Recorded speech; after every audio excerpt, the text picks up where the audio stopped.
Hey guys, welcome back to Journaling with Jay, and today we have a viral clip that's going around with two teens in the back of a squad car laughing about a serious crime that they committed. So let's get started with this. We're going to be talking about why these teens laugh during arrests. It's not just bad parenting, and we're going to add why it is a prime example of social media and Gen Z culture. So if you guys don't know what I'm talking about, the viral clip that's going absolutely viral and everyone's talking about it, Florida teens were just arrested for trying to kill another student.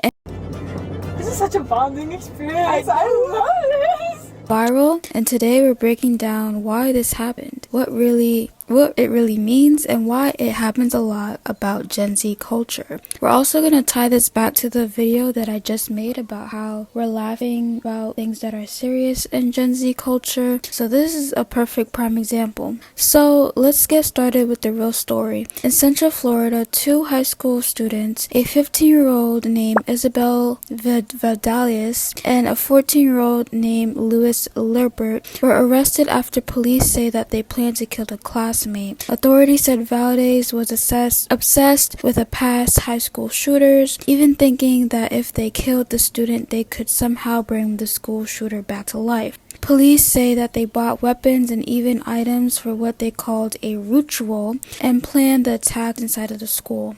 So now here's the viral part that shocked everyone. From the video from inside of the squad car shows them laughing, joking about their mugshots, and even making light about the situation after they were taken into custody. Prosecutors actually showed that the video at the bond hearing, and the judge said that the reaction played a role in keeping them in jail without bond. So people online are saying, why are they laughing about something that is serious? Before we jump into bad people or evil teens, let's talk about what it could be psychologically. Some people laugh in awkward situations or terrifying situations as a coping mechanism. Humans do that. Nervous laughter is uncommon. But here's the interesting part, that they aren't just nervous. They're joking about it, they're giggling, they're talking a lot about the situation and how they were ratted out, and how the mugshot and making the light of the whole thing. That tells you something more deeper than just nerves. It's about how these girls viewed the moment. Now we're going to be talking about bad parenting and boundaries. Now let's get into the bad parenting angle. Not just that they had bad parents, but what happens when teens grow up without real boundaries or consequences. You hear a lot of Gen Z talk about mental health and empathy, which is good, but sometimes accountability gets lost in the mix. Today, kids are growing up where everyone gets a participation trophy.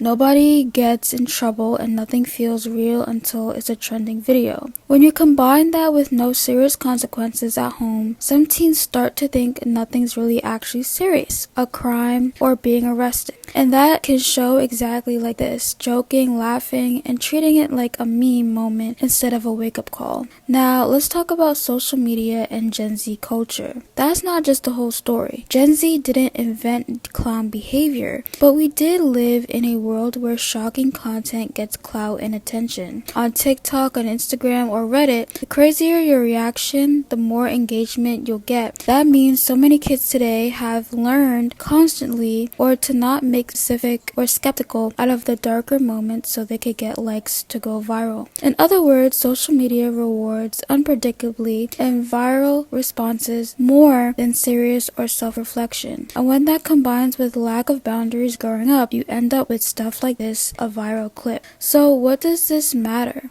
It shows that how desensitized some teens are to real consequences. It shows how social media changed the way people react in serious situations. And it also shows that when boundaries are missing at home, or when teens never learn why consequences matter, things can go viral for completely the wrong reasons. This isn't just laughing kids at bad stuff. It's about warning signs and how we socialize, how teens internalize consequences, and how online culture shapes reactions. So this is the end point, and I want to hear from you. Do you think this is just a nervous laughter, or do you think these girls actually see real life as a meme because of how they were raised and how social media rewards reaction over reflection? Drop a comment and let's chop it up. Thank you so much for watching. Make sure you like, comment, subscribe, and let me know your thoughts down below about this viral clip and case that's happening. Bye.